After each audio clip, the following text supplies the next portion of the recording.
तो जैसा कि मैंने पहले वीडियो बनाई थी उसमें आपको मैंने बताया था बर्थ सर्टिफिकेट बनवाने के लिए आपको क्या करना है।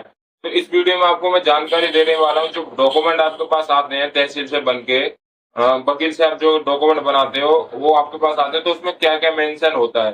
तो मैं आपको बता दूं, सबसे पहले तो एक आपका एक एप्लीकेशन होगा बच्चे के नाम से कि मैं इस बच्चे को भली भांति जानता हूँ और ये बच्चा इस गांव का रहने वाला है, इसका नाम ये है, ठीक है ना। तो उसके बाद आपका एक एक और स्टाम्प आता है, 10 रुपए वाला स्टाम्प, आप देख पा रहे हो 10 रुपए वाला स्टाम्प है, जिसमें एसडीएम के साइन होते हैं। एसडीएम इसे पास करके भेजता है, ठीक है। वकील के जरिए एसडीएम इसे पास करके भेजता है। इसमें लिखा होता है जो भी बच्चे का नाम है वो बच्चे का नाम लिखा रहेगा और उस पर शपथकर्ता का नाम लिखा रहेगा, ठीक है ना। ये बच्चा खुद बच्चे की तरफ से ये खुद वो होता है एक स्टाम्प कि मैं, मेरा नाम ये है और मैं यहाँ का रहने वाला हूँ। अगर कोई गलती पाई जाती है तो मैं दंड के लिए अपराधी हूँ, ठीक है ना। इस प्रकार का एक स्टाम्प होता है, ये पहला वाला स्टाम्प। उसके बाद ये दूसरा स्टाम्प होता है, ये सॉरी स्टाम्प नहीं, आधार कार्ड लगाया होता है बच्चे का, अगर आधार कार्ड है तो।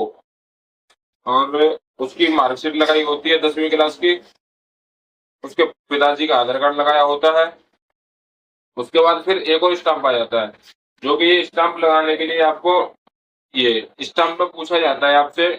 ये दो स्टाम्प आएंगे आपके पास, एक तो स्टाम्प पहले हो गया, ये दो स्टाम्प और आएंगे जिसमें ये गवाह अपने शपथकर्ता के तौर पर शपथ लेते हैं, ठीक है ना। जो जिनके सामने आप पैदा हुए हो गांव में या घर पे, आप हॉस्पिटल में पैदा नहीं हुए हो, घर पैदा हुए हो, किसके सामने हुए हो, कौन गवाह है आपको पैदा होते हुए देखने का, तो वो ये वाला स्टाम्प लगता है, ठीक है। जिस स्टाम्प में आपको बताया जाता है कि मैं इसे जानता हूँ, इस बच्चे का नाम ये है और ये यहाँ का निवासी, मूल निवासी है। उसके बाद एक और स्टाम्प आ जाता है, ये दूसरा गवाह होता है, मतलब दो गवाह आपसे मांगे जाते हैं। एक गवाह से काम नहीं चलेगा, इसके अंदर दो गवाह आपसे मांगे जाएंगे और आपको बताया, आपसे पूछा जाएगा कि आप इसे जानते हो या नहीं। अगर इसमें लिखा होता है फ्रेंड्स कि मैं इस बच्चे को भली भांति जानता हूँ, अगर कोई भी दिक्कत होती है इसको पहचानने के लिए और या फिर ये कोई दंडनीय अपराध के तौर पर पाया जाता है लड़का, तो उसका जिम्मेदार मैं हूँ, क्योंकि मैं इसे चिन्हित कर रहा हूँ, मैं इसे पहचान रहा हूँ, ठीक है ना फ्रेंड। तो ये शपथकर्ता के तौर पे दो स्टाम्प होते हैं, ठीक है। तो फ्रेंड्स ये पूरी फाइल एक आपके लिए बन के आती है और ये फाइल आपको ले जानी कहाँ होती है, सबसे बड़ी बात ये आती है, आपको फाइल लेके कहाँ जानी होती है। हमने वकील से तो कागज बनवा लिए, एसडीएम से साइन करा लिए, एसडीएम से पास करा लिए, अब हम लेके कहाँ जाए इसे।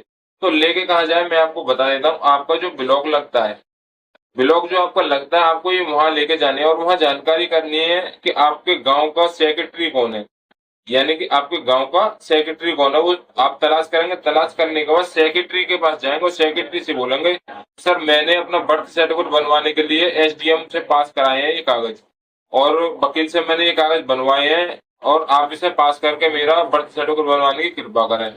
तो आपका जो सेक्रेटरी होगा इनको डॉक्यूमेंट को देखेगा अच्छे से, किसके साइन हो रहे हैं या कागज डुप्लीकेट तो नहीं है, ओरिजिनल कागज है, वो सारा कुछ देखने के बाद आपके या फर्स्ट पेज पे या मोहर मार देगा और अपने साइन कर देगा।